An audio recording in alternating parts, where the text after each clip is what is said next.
As entrevistas do Informativo Cruzeiro são um oferecimento da Clínica Solos. Acesse o Instagram Clínica Solos e conheça os serviços disponíveis para você. Informativo Cruzeiro, dando sequência às nossas entrevistas especiais desse ano. Hoje estamos recebendo um grande amigo, Ocimar Bolicenho, que após a partida contra o Coimbra, teve o seu trabalho finalizado no futebol do Cruzeiro Esporte Clube. Primeiramente, obrigado pela entrevista, é um prazer tê-lo aqui no nosso canal. Obrigado, Diego. Prazer também estar aqui e é sempre bom poder esclarecer algumas coisas que podem não ter ficado claras. Isso aí.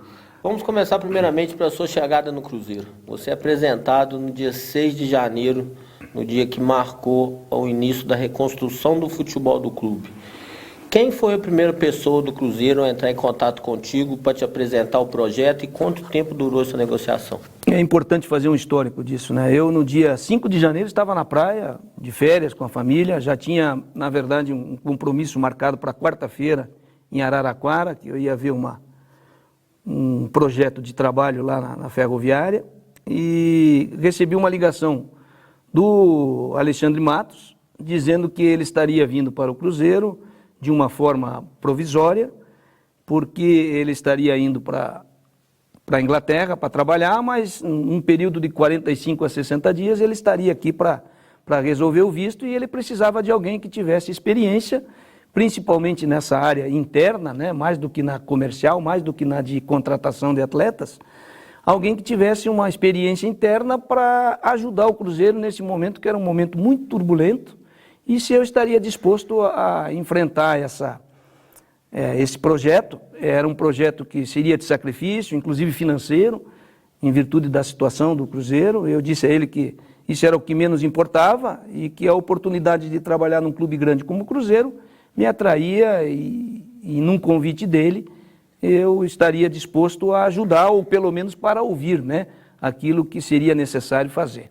Para o torcedor que não conhece da sua história, você de 85 a 95, você foi dirigente do Paraná Clube, fez parte da fundação do clube, com a junção com Pinheiros, e foi presidente de 94 a 95 e depois trabalhou de 2000 a 2002, correto? Exatamente, e dirigente estatutário, né? Como todo esse pessoal que está aí hoje, né? O pessoal hoje se vangloria muito, eu estou aqui porque eu gosto do clube, eu não ganho nada. Eu também já fiz isso por 11 anos da minha vida. E depois do Paraná, você chegou a... Aí passei por Joinville, passei por Marília, Santos, Atlético Paranaense, Ponte Preta e Bahia. Tigres do Brasil? O Tigres do Brasil em 2016 e o Londrina nos últimos 4 anos, num projeto lá de clube-empresa, de uma gestão profissional do futebol, que está acabando inclusive em 2020 agora. Aí você chega no Cruzeiro para fazer um trabalho em conjunto com o Alexandre Matos. Como que foi demarcado, assim, planejado essa hierarquia de trabalho? Ele fazia o quê e você fazia o quê? O Alexandre, naquele momento, acertaria principalmente a saída dos grandes contratos, né, que o Cruzeiro não poderia sustentar. Então a ideia dele era recolocar aqueles jogadores que efetivamente não jogariam no Cruzeiro em 2020. E a minha parte seria montar a estrutura para disputar o campeonato estadual e o campeonato da Série B, do qual eu tenho uma certa experiência. Foram quantos dias de trabalho entre você e Alexandre? 3.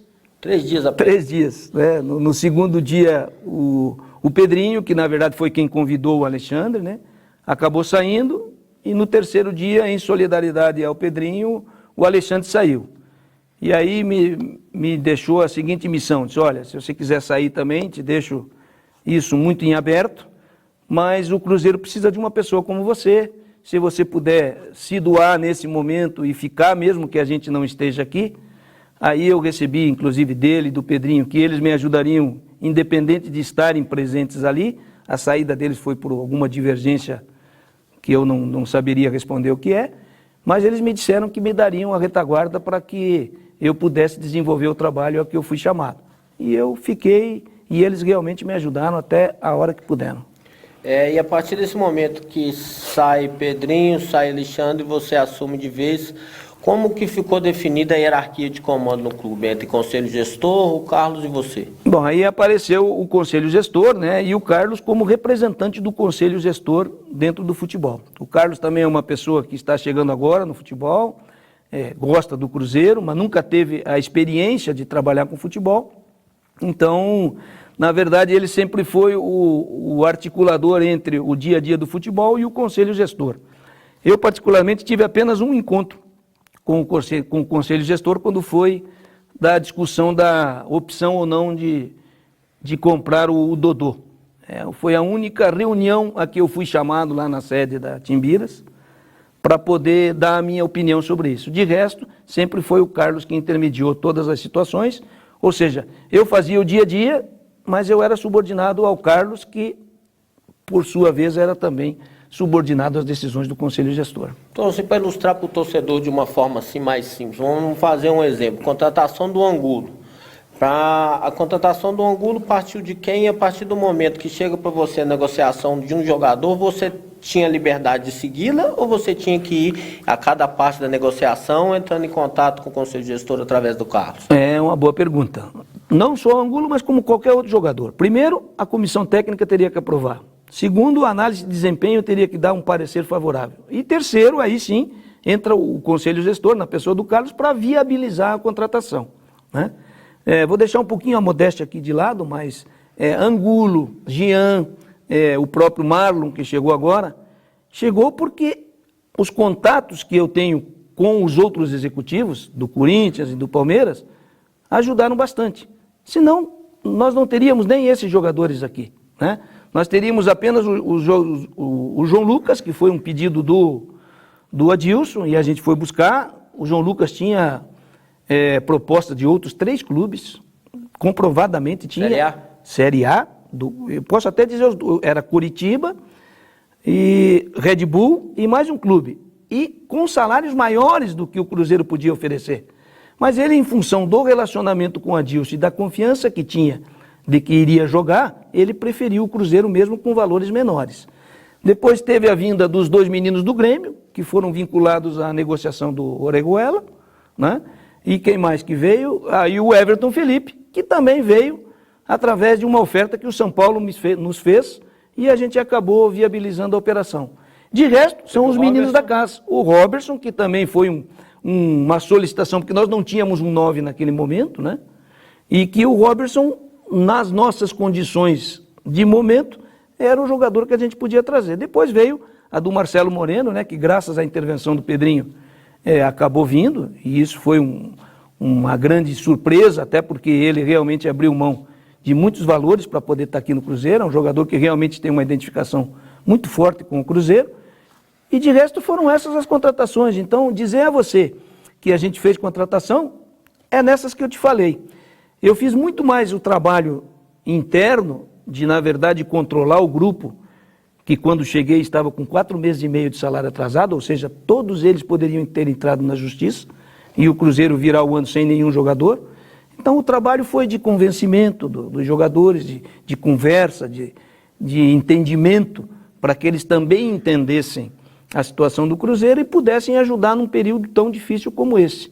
Não foi possível com todos, né? A gente perdeu alguns no caminho, mas foi possível com alguns que entenderam a situação do Cruzeiro, e 80% do trabalho foi concentrado nisso. Foi, na verdade, para corrigir um problema que a gente já assumiu com os jogadores tendo 4 meses e meio de salário atrasado. Teve algum jogador que foi solicitado por Adilson que vocês chegaram ao consenso que daria para o Cruzeiro trazer e que vocês não conseguiram? Teve, claro. Principalmente aqueles que dependem de um aporte final. O Berril, por exemplo. O Berril, para tirar o Berril do Flamengo, teria que se remunerar um empréstimo ou então fazer um contrato de 3 anos com o Berril.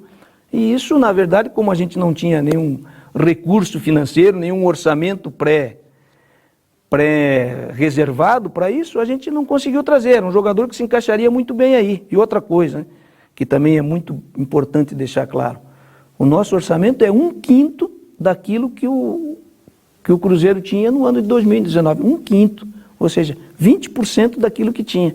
Então, não se tem como se exigir muito. E eu não quero dizer aqui que está errado, não. Eu acho que o Cruzeiro tem que fazer isso mesmo. Só pode gastar isso mesmo. Na situação em que está, tem que fazer toda a economia do mundo para poder sobreviver. Então, eu não estou reclamando disso, não. Só eu acho que a cobrança para quem tem 1/5 da folha anterior ela foi muito, muito, muito alta, em virtude da gente não ter conseguido ficar entre os 4 aí do Campeonato Mineiro. Quando você pisou no vestiário a primeira vez, você teve o primeiro contato com os jogadores em janeiro, que ainda tinha muitos jogadores remanescentes, né, do ano passado. Como que você sentiu aquele grupo? Você sentiu que aquilo ali realmente, como já falaram aí, que não é uma palavra que eu nem gosto, mas você sentiu que aquilo ali realmente era terra arrasada? Te confesso que eu até me surpreendi, pelo contrário. Eu pensava em encontrar um ambiente muito pior. E não foi isso que encontrei. Encontrei jogadores, na verdade, com vontade de fazer diferente.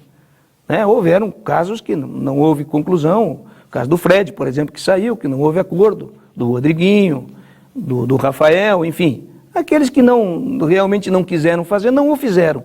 Mas os que quiseram, eu confesso que encontrei um ambiente muito, muito favorável.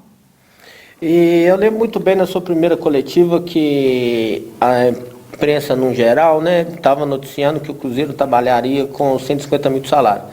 Na sua primeira coletiva já falou que não é bem assim, que seria um pouco mais. Gostaria de saber assim, o que foi efetivamente o seu trabalho em baixar uma folha de 15 milhões. Até porque, Diego, assim, ó, toda vez que foi declarado isso, todo jogador que ligava para nós, olha, eu vou aí para o Cruzeiro dentro das condições. Quanto é as tuas condições? 150. Todo mundo queria ganhar o tal de 150. Isso foi péssimo. Péssimo, porque o mercado botou na cabeça, cara, eu vou no Cruzeiro, eu vou ganhar 150. Aquele que talvez você trouxesse por 50, por 60... Queria 150. Queria 150. Entendi. Então foi muito ruim. Aí o que a gente fez? A gente flexibilizou, né, dentro de um total de 3 milhões de reais, aquilo que se podia fazer com um ou com outro.